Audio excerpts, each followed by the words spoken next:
Hey guys, I'm going to be doing a collection review video on the MAC Patrick Starrr Spring 2018 Volume 2, whatever you want to call it, the MAC Patrick Starrr collection that's out for spring in 2018. There's two little kits. I have them here. I don't do a lot of MAC collection review videos anymore. This one came about because the last video that I uploaded was a overview of all of MAC's eyeshadows that they currently have in production, the ones that are available in a little Pro-Pan refill. And I showed swatches, talked about formulas, all that fancy stuff. And a couple days after I uploaded that video, somebody left me a comment that said, hey, by the way, MAC's reformulating all of their eyeshadow formulas. It should be done by May. I hadn't heard anything about this, but I don't pay too much attention, so what the hell? So I asked a friend of mine who used to work for MAC, and they were saying, yes, this is actually true. They'd heard about that as well. I also recall seeing Christine's review on Temptalia.com for this collection in particular that I'm going to be showing you, saying that the eyeshadows in these eyeshadow palettes just felt different than MAC's standard formula that she was used to swatching and testing. So I was kind of curious. Still not curious enough to buy, but kind of curious. Around the same time, I'm talking to my friend Danielle, who's DDTN on Instagram. We're on the phone, and she's, are you going to buy anything from this Patrick Starrr collection? I'm like, no, girl, I don't buy any limited edition stuff anymore. You know me. And she's like, I know, but this is like so. And we're looking at it, and she's like, I want the berry lipstick, but I want the purple eyeshadow quad, and they're in different kits, so I got to buy both of them, and blah blah blah. And so we're yakking about it. And I mentioned the eyeshadow formula, and we're talking about that. And she says, look, she always bugging me to do videos, always wants me to do makeup videos. And she's like, okay, look, this is what's going to happen. I'm going to buy this. I'm going to buy both kits. They're going to be sent to your house. Open them up, play with them, film a video, review them. And then she's like, and then I'll watch the video. And if I don't like it, I'm just going to tell you to send it back. But she's like, then just send it to me. A few days pass and they show up at my door. And so I kind of open them up. I take some photos, do some swatches, and play around with them a little bit. And these are my thoughts. So there are two kits that are coming out for spring. They come in boxes like this, little pink kits. The packaging is super, super cute. It kind of reminds me of like a little Barbie. It's very satin, soft pink. I want to talk about these products side by side since they're the same products in both kits, just in different colors. So I'm going to open up both of these here. One of them is called Miso Fleek. One of them is called Miso Chic. They're incredibly hard names for me to get straight and remember. I'm going to try and balance both of these not very well. So you could do your own research to figure out what colors are in these. I'm just going to kind of mostly talk about the formulas and what I think about the collection and how they performed when I tested the products out.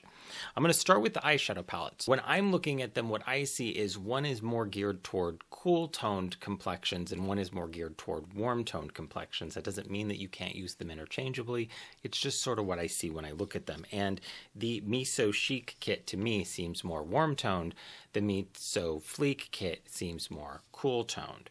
This is the palette for the Miso Chic kit. This is the palette for the Miso Fleek kit. Now, this is what I found with the two palettes. They are different than MAC's standard texture, I suppose. There's a couple mattes. The mattes feel like a matte squared. So it's not different from MAC. It's a nice matte formula. It's my favorite matte formula from MAC, so it's actually quite nice. There's some frosty one up here, and there's kind of one over here too, just on the top. These top two, they feel kind of like a Velux Pearl, just they have a very soft kind of a nice quality about them. The shadows that are like this one and this one, and this one and this one, swatched beautifully, performed well. I really, really liked those. The bottom two shadows in both palettes that you can see, I didn't like as much. They, in particular, swatched very poorly. I thought that they were patchy and sort of chalky, and I could feel grit. Upon application, all of those bottom shadows right there performed much, much better than they swatched. However, the other problem that I ran into was fading. These faded very, very quickly. Now, the blue was much better. The blue was the best performing out of all four of those ones on the bottom here, but it's a dark blue frosted eyeshadow that I've seen before. Let's talk about the blush duos that come out with this collection, though. I was much more pleased. I don't remember which ones I had in my hand, but I think this is right. I have to say the names again. So Take Me Home, And I'm not blushing. This comes in the Miso Chic kit. This comes in the Miso Fleek kit. You've got one, see them side by side. You've got one that's more orange and peach and one that's a little more plummy pink. These, in my opinion, are the best products in the kits. So you've got like a matte shade and then sort of a frosty shade, but the frosty one doesn't look at all frosty. Now, I think that these are, somebody had mentioned that like this one was peaches and, what's that, Melba or something? I don't remember. I didn't look it up. Again, you can do your own research. You're a grown-up. But they don't seem like colors that I haven't seen before. However, the textures are better than any other face product, like any other blush, mineralized skin finish, any other whatever that I've had from MAC before. I think that they're outstanding.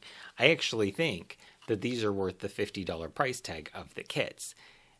They're just not super unique, so check and see, because it's like I have 15 blushes probably that look like this. So what the heck? But this exact formula could be in like Chanel or Guerlain or Tom Ford even, and then sold for 50, 60, 75 bucks. Totally. For 50 bucks, no one would bat an eyelash at all. Makeup's expensive lately. Have you noticed? So, thumbs up on the things that go on your face. All right, let's talk about the lipsticks real quick. There's Sweet Mama Starrr and Hey Boy Hey. Fine, they're MAC lipsticks. The berry one is a retro matte. It's a really nice matte formula. It's not my favorite. I prefer a classic MAC matte. I like old school Ruby Woo. Who cares? That's what I like. I don't like the silicone slip that's in these so much when compared to the others. When it first came out, it's like, whoa, this is neat. This is awesome. These feel so cool. I think Lauder did them, and I was like, whoa, these don't feel like, it was one of the collections, like Modern Mercury or one of those things. And it's like, these don't feel like anything. They're so awesome, and they're really cool. Nothing I've ever used before. At this point, it's what everybody does, and so I'm like, I'm bored with that. The Peachy Nude is amazing texture, but it's the MAC, what is it, the amplified cream? So yeah, it's just an amazing texture. Really soft and covers well, and I really like it. It's super peachy though. On me, it reads almost mustardy. So I had to pair it with a liner that was, I think I paired it with Half Red by MAC to make it, oh no, it was Plum. Is that right? Plum? Is that one? Plum? Keeping with the neutral theme in the two kits and the brighter theme in the two kits, we've got a lip gloss that's hot pink and sparkly and a lip gloss that's nude and sparkly. Now the nude is really mostly just clear and a sparkly base, and they're fine. They're MAC's lip glosses. If you like them, you like them. What do you want? I want lip gloss to make a comeback, and I hope it does, because I don't see a lot of people wear it. I'm tired of the desert dry matte lip and cake face. But it's trends. They come and go. It happens. People get all excited about something and then, oh my gosh, it's the thing that everybody has to do. And then at some point it becomes ridiculous. And in 10 years, when people go back and they look at old photos of themselves and they see that Rudolph beam on the tip of their nose, they're going to think, what the hell was I thinking?